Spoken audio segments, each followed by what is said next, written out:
नमस्कार साथियों, मैं आपका अपना गौरव जयराम, राष्ट्रीय महासचिव एआईटीयू यानी ऑल इंडिया टेक्नीशियन ऑर्गेनाइजेशन। जैसा कि साथियों अब सभी लोग जान रहे हैं कि रेलवे ने जब ग्रुप डी के अंदर में वैकेंसी निकाली है अभी 32,000, जिसमें आईटीआई जो क्वालिफिकेशन है उसको हटा दिया गया है। यानी कि पहले minimum qualification 10th plus ITI हुआ करती थी। 2017 से बार बार रेलवे ने 2024 और 2025 तक लगातार कहा कि हम minimum qualification 10th plus ITI लेने वाले हैं, जिसको लेकर के लगातार पूरे देश भर के अंदर में एआईटीयू ने और बहुत सारे हमारे यूट्यूब पे काम करने वाले साथी, बहुत सारे हमारे गुरुजनों ने लगातार एक मुहिम छेड़ी देश भर के अंदर में, जिसको हम लोगों ने 5 तारीख को 5 जनवरी को हम लोगों ने एक बहुत बड़ी संख्या में जो है ट्विटर पे जाकर के ट्रेंड किया। लगभग 14 लाख बच्चों ने उसमें हिस्सा लिया और पूरे देश के अंदर में अलग अलग आरआरबी पे, अलग अलग मंत्रालय में जाकर के हम लोगों ने ज्ञापन देने का भी काम किया। सरकार से लगातार हम लोग बात करने का प्रयास कर रहे थे।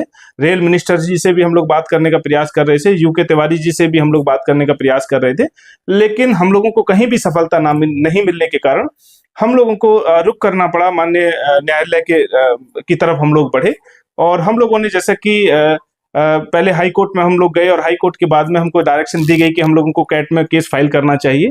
तो हमारे इस पूरे प्रकरण को और पूरे केस को जो देख रहे हैं वो मेरे साथ में मौजूद हैं हमारे वकील साहब श्रीकांत प्रसाद जी।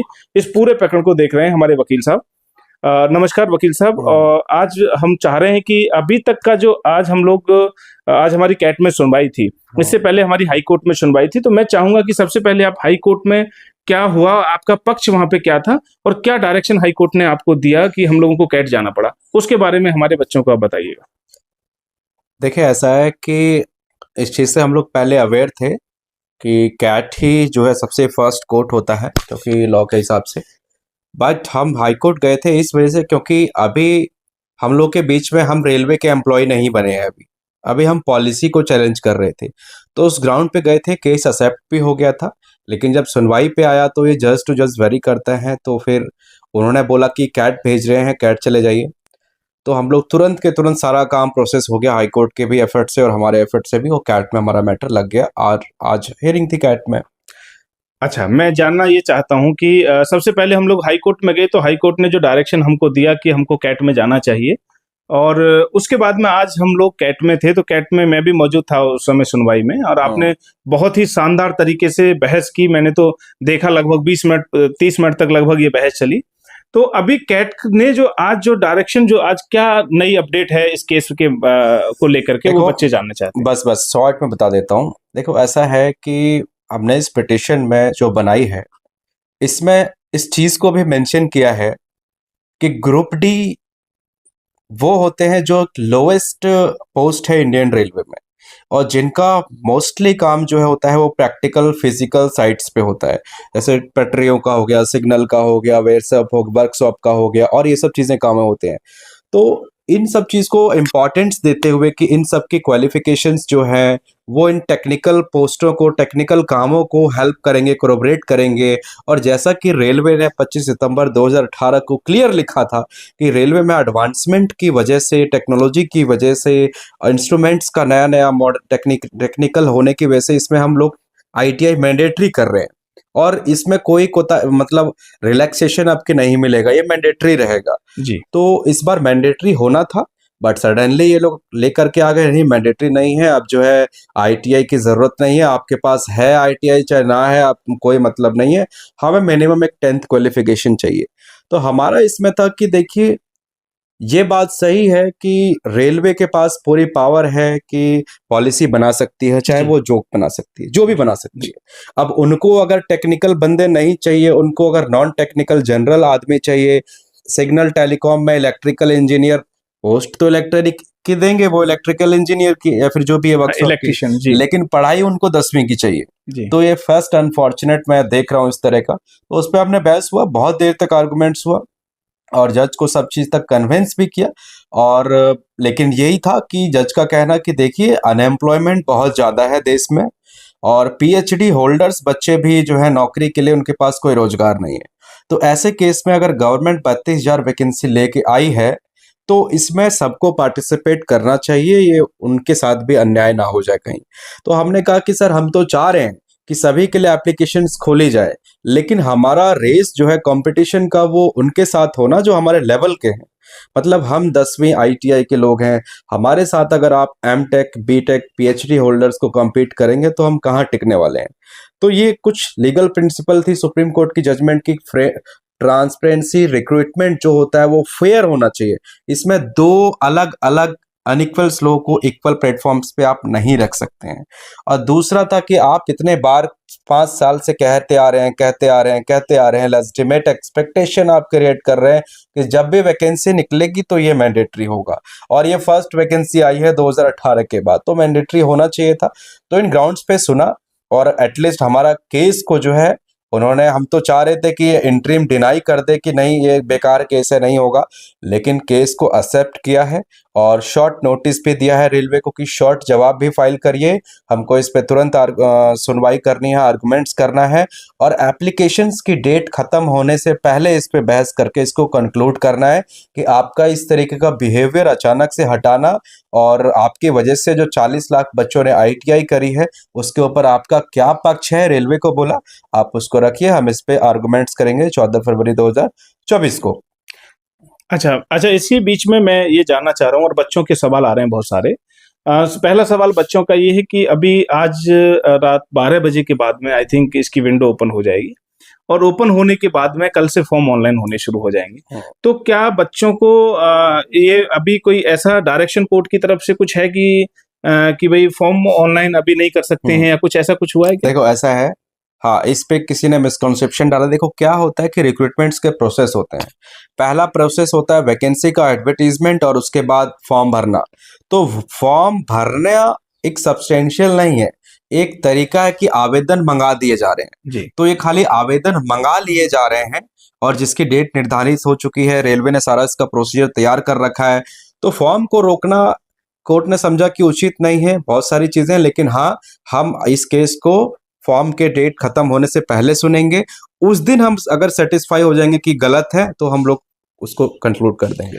अच्छा, सेकंड, अभी बच्चे ये भी जानना चाह रहे हैं बहुत सारे कि जब 14 तारीख का भी इसमें रखा है कि 14 फरवरी इसमें हमारी सुनवाई है, इसके 14 तारीख तक लगभग अभी 20 दिन का अभी समय है, तो इस पीरियड में हम लोग क्या कुछ और स्टेप हम उठा सकते हैं क्या? इसमें कुछ ऐसी संभावना है देखो टेक्निकली? हम तो ऐसा सोच ही रहे थे कि आज एटलीस्ट ट्रिब्यूनल मना भी कर देता कि नहीं ये केस नहीं बनता है, ऐसे केस नहीं होता है, ये सब तो रेलवे की मर्जी है, कुछ भी करे। लेकिन जितना हमने कन्विंस किया उसके बाद वो कन्विंस हुए कि हाँ थोड़ा तो गड़बड़ी है इसमें, और तब जाके नोटिस किया दोनों, स्पेसिफिकली मेन पिटिशन पर भी और इंट्रीम पे भी। और इसके बीच में हम लोग चाह रहे थे कि अगर इंट्रीम मना कर देती, आज साफ सीधी मना ही कर देती, तब तो हम लोग हाईकोर्ट पहुंच जाते। क्योंकि इन्होंने मना नहीं किया है, इसका मतलब ये रिप्लाई मंगाया हुआ है रेलवे से बिना किसी के पक्ष को सुने। आप पूरे भारत की बात है, रेलवे का इतना बड़ा डिपार्टमेंट है, वो नहीं डिसीजन दे सकते हैं। उसके लिए उनको टाइम दिया गया है 1 हफ्ते का, 1 हफ्ते में जवाब फाइल करेंगे और फाइनल बहस होगी 14 को।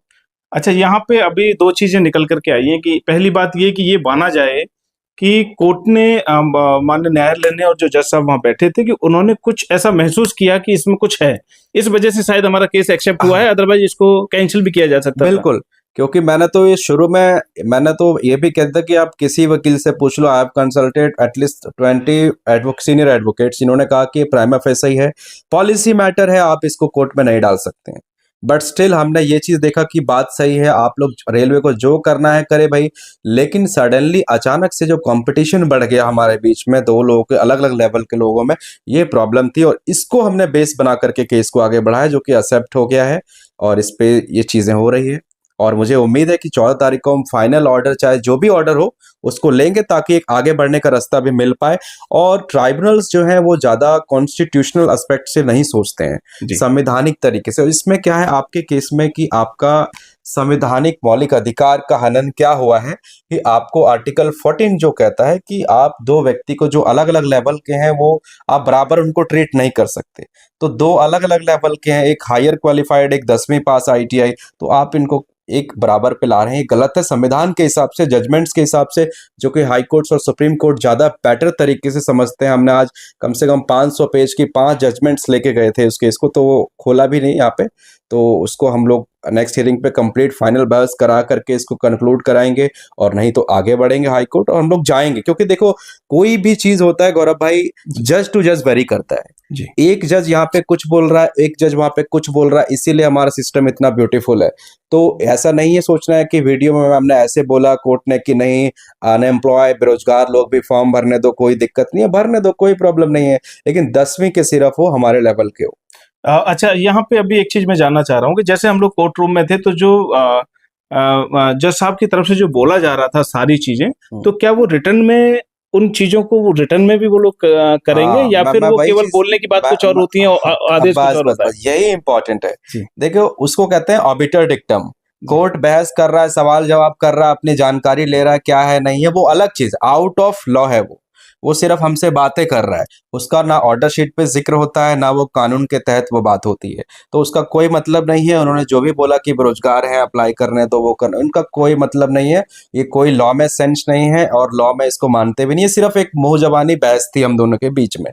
तो जो भी होगा होगा, ऑर्डर के तहत ऑर्डर शीट पे होगा, और यही चीज मैं कहना चाहूँ। एक बहुत बड़ा सवाल हमारे बहुत सारे साथी कर रहे हैं, जुगल सर हैं, अनिल सर, बाकी बहुत सारे यूट्यूब पे हमारे जो साथी हैं, वो ये जानना चाह रहे हैं कि क्या कैट जो है सक्षम कोर्ट है इसमें डिसीजन देने के लिए, कि रेलवे का एक पूरे ऑल इंडिया लेवल पे जिस तरीके से भर्ती निकली है, तो कैट आखिर क्या है और क्या सक्षम है, वो भी थोड़ा सा आप बता दीजिए। हाँ बिल्कुल, देखो, कैट का मतलब होता है सेंट्रल एडमिनिस्ट्रेटिव ट्राइब्यूनल, केंद्रीय प्रशासनिक प्राधिकरण।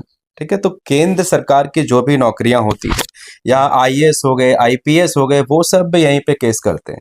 तो ये जो उस लेवल के लोग, सेंट्रल गवर्नमेंट, मतलब सेंट्रल गवर्नमेंट में कुछ भी प्रॉब्लम हो, जॉब से रिलेटेड, रिक्रूटमेंट से रिलेटेड, तो कैट में ही फर्स्ट कोर्ट माना जाता है। और यहाँ पे डबल जजेस की बेंच होती है, और जो जजेस होते हैं वो हाई कोर्ट के रिटायर्ड जजेस होते हैं, ऐसे जजेस नहीं होते हैं जी। अच्छा, एक लास्ट सवाल की तरफ मैं बढ़ रहा हूँ कि मैं ये जानना चाह रहा हूँ कि अभी जैसे मान लीजिए 14 फरवरी को हमारी सुनवाई होती है, और 14 फरवरी को पहला तो शॉर्ट में मैं मतलब आप बता दीजिए कि क्या संभावना हो सकती है हमारे आईटीआई के बच्चों के लिए।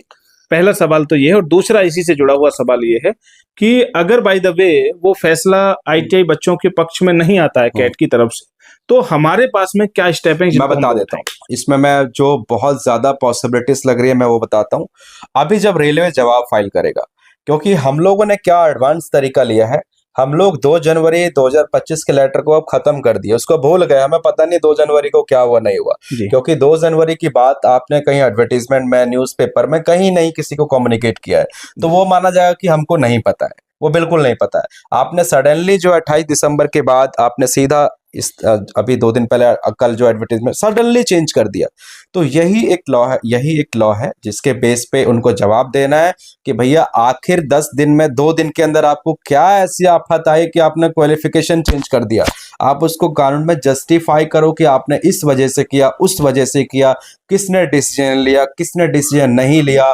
तो ये सारी बात हम भी बहुत दिलचस्पी रख रहे हैं कि क्या जवाब रेलवे देगा, कि 2 दिन में ऐसी कौन सा प्रेशर, कौन सा आफत और कौन सा क्या चीज था जो लिखेगा, और उसके बेस पे वो फंसेगा और हम ट्राइब्यूनल में बता रहे हैं। हाई कोर्ट में तो मुझे पूरा पॉसिबिलिटीज है कि यहाँ का, अगर हम तो चाहते हैं कि यहाँ से डिनाई हो इंटरिम रिलीफ, क्योंकि यहाँ पे डेट लेने से बेटर है कि कुछ डिसीजन हो जाए, तो डिनाई हो, 14 तारीख को फाइनल हो, जो भी हो यहाँ पे करवाएंगे। और उसके बाद हाई कोर्ट में पूरा उम्मीद है हमें कि ये चीज हटेगी बिल्कुल। इस बार के लिए तो कम से कम ये आप लोग को जो चाह रहे हैं वो होगा, आगे बार से भले जो भी हो। जी।